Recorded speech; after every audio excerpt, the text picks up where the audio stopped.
അടുത്ത ഒരു തോട്ടത്തിൽ നിന്ന് വീണ്ടും ഇതുപോലെ തന്നെ കപ്പ എടുത്തു. ഉണങ്ങാനിട്ട് അന്ന് തന്നെ മഴ പെയ്തു. കപ്പ മുഴുവൻ നശിച്ചു പോയി. പകുതി വിലയ്ക്ക് വീണ്ടും വിറ്റ് തീർത്തു. അപ്പം നമ്മൾ വലിയ കുഴപ്പമില്ല മുമ്പോട്ട് പോകാമെന്നുള്ള അന്തരീക്ഷത്തിലാണ് 2016 എനിക്കുണ്ടായിരുന്ന ഏലത്തോട്ടം മുഴുവൻ ഉണങ്ങിപ്പോയി. ശരിക്കും പറഞ്ഞാൽ കർത്താവ് എന്നെ പരാജയപ്പെടാൻ അനുവദിച്ചില്ല. വെളിച്ചമാകുന്നവർ.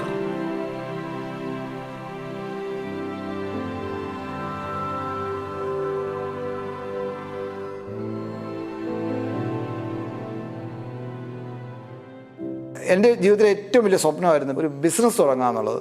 2008 കല്യാണത്തിന് ശേഷം ഞങ്ങൾ ആദ്യമേ ഞാനും എൻ്റെ വൈഫ് ഉഷസും കൂടെ ഞങ്ങൾ ചെയ്തൊരു കാര്യം, തമിഴ്നാട്ടിലെ സേലം എന്ന് പറയുന്ന സ്ഥലത്തേക്ക് താമസം മാറ്റാനുള്ളൊരു കാരണം ഈ ബിസിനസ്സിൻ്റെ ഒരു ആവേശമാണ്, അല്ലെങ്കിൽ ബിസിനസ് ചെയ്യണം എന്നുള്ള ചിന്ത മാത്രമാണ്.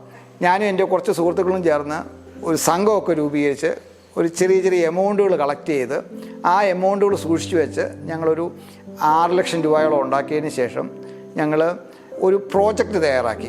കപ്പ ആയിട്ട് ബന്ധപ്പെട്ട ഒരു പ്രോജക്റ്റായിരുന്നു.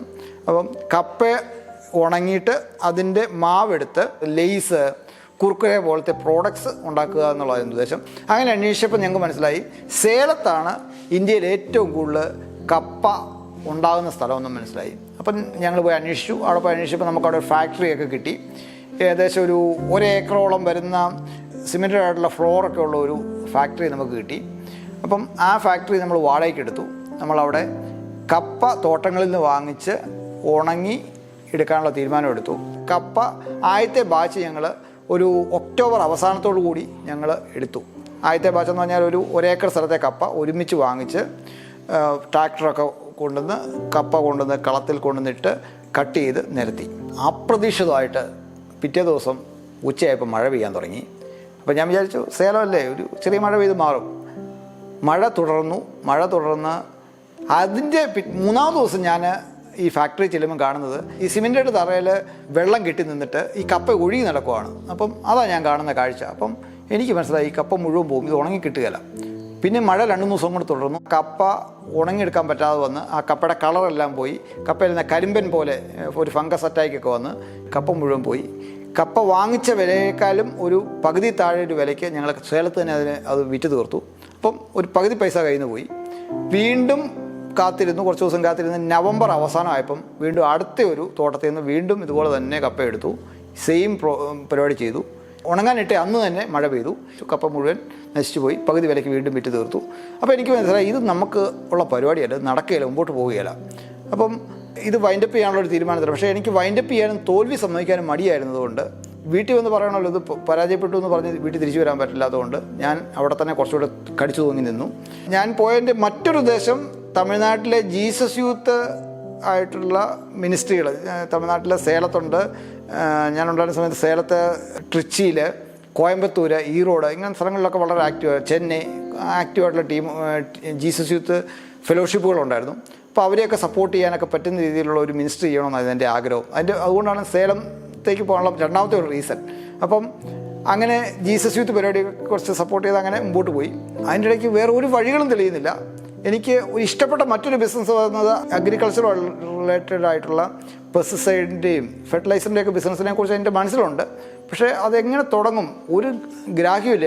എന്ത് പറഞ്ഞ് തുടങ്ങും, എവിടെയാണ് ഫണ്ട്? ഉണ്ടായിരുന്ന ഫണ്ട് മുഴുവൻ തീർന്നു പോയി. അപ്പോൾ അതിനുള്ളൊരു സാധ്യത മുമ്പിൽ കാണുന്നില്ല. അങ്ങനെ ആയിരുന്ന സമയത്ത് അധികം പൈസ മുടക്കാതെ തന്നെ ചെയ്യാൻ പറ്റുന്ന ഒരു ഫെർട്ടിലൈസറാണ് ഡോളോമേറ്റ് എന്ന് പറയും. അതായത് ഒരു മിനറലാണിത്. ഇത് ഏലത്തിനും തേയിലയ്ക്കുമൊക്കെ ഞങ്ങളുടെ ഹൈ റേഞ്ചിൽ കട്ടപ്പനയിൽ ധാരാളം വിൽക്കാൻ പറ്റുന്ന സാധനമാണ്. അപ്പം ഇതിനെക്കുറിച്ച് ഞാൻ കേട്ടിട്ടുണ്ട്. അപ്പം ഞാൻ അതിനെക്കുറിച്ച് പോയി പഠിച്ചു. എൻ്റെ അന്നത്തെ ഒരു ഹൗസ് ഓണർ മിനറൽസുമായിട്ട് ബന്ധപ്പെട്ട ഇൻഡസ്ട്രി വർക്ക് ചെയ്യുന്ന ആളായിരുന്നു. പുള്ളി എന്നെ കുറച്ച് സ്ഥലങ്ങളൊക്കെ പരിചയപ്പെടുത്തി തന്നു.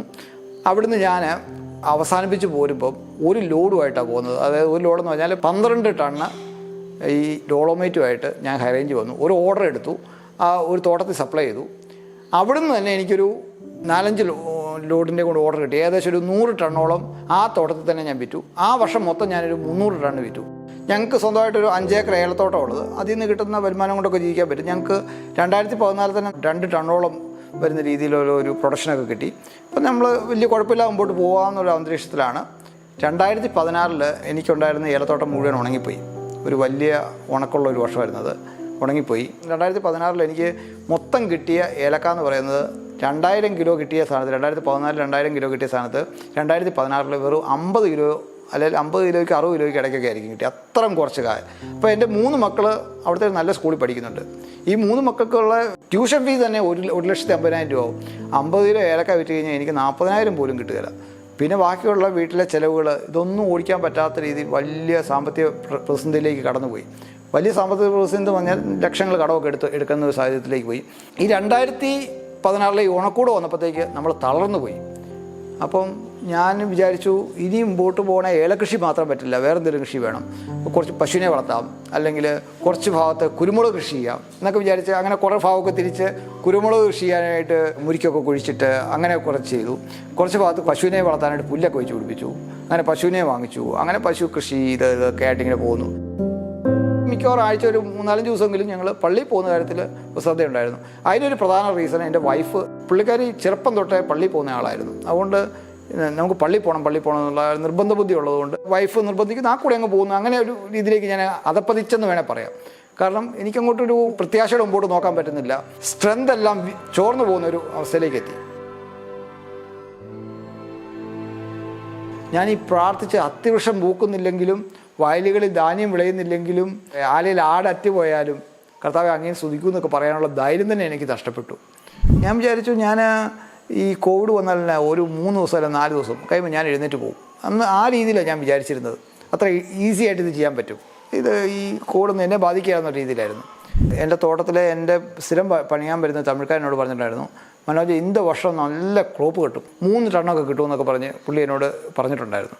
അപ്പം ഞാൻ ഇറങ്ങി ചെല്ലുമ്പം കാണുന്ന സീനെന്ന് പറയുന്നത് എൻ്റെ തോട്ടം മുഴുവൻ ഒരു ഫംഗസ് ബാധിച്ചിട്ട് ഒരു പൂ പോലും വിരിയുന്നില്ലാത്ത അവസ്ഥയിൽ നിൽക്കുകയാണ്. അവസാനത്തിനുള്ളിൽ ഒരു 8 സീറ്റർ കാറ് അപ്പ നിങ്ങൾക്ക് വേണ്ടി വാങ്ങിക്കും എന്നൊക്കെ പറഞ്ഞ് ഞാനൊരു വീരഗാഥയൊക്കെ അവരുടെ മുമ്പിൽ മുഴക്കി. കാരണം എൻ്റെ ബിസിനസ്സിൻ്റെ ടേൺ ഓവറൊക്കെ അതിൻ്റെ തലേ മാസം, അതായത് ഫെബ്രുവരി മാസം എന്നൊക്കെ പറയുന്നത് 2020 ഫെബ്രുവരിയിലൊക്കെ ഏകദേശം ഒരു ഒറ്റ മാസം ടേൺ ഓവർ തന്നെ 20-25 ലക്ഷത്തിനൊക്കെ മുകളിൽ കയറിപ്പോയി. അപ്പോൾ എൻ്റെ വലിയ ആത്മവിശ്വാസത്തിലായി ഞാൻ. എൻ്റെ തോട്ടവും നന്നായി വന്നുകൊണ്ടിരിക്കുകയാണ്. അപ്പോൾ എല്ലാം ശരിയാകുന്ന ലക്ഷണമാണ് കാണുന്നത്. കാര്യങ്ങൾ മുമ്പോട്ട് പോയിക്കൊണ്ടിരിക്കുമ്പം 2020 മാർച്ച് 20 ലോക്ക്ഡൗൺ പ്രഖ്യാപിക്കുക. ഇത്തരത്തിലൊരാളെ ഒരുപക്ഷെ നിങ്ങൾക്കും അറിയാം. നമ്മളിൽ ഒരാളായി നമ്മെപ്പോലെ ജീവിക്കുന്നവർ, എന്നാൽ നമ്മിൽ നിന്ന് വ്യത്യസ്തരായി ദൈവത്തെ തേടി കണ്ടെത്തിയവർ. അങ്ങനെ ഒരാളെ നിങ്ങൾക്കറിയാമെങ്കിൽ ഞങ്ങളെ അറിയിക്കുക. Phone number 9447978235. വെളിച്ചമാകുന്നവർ.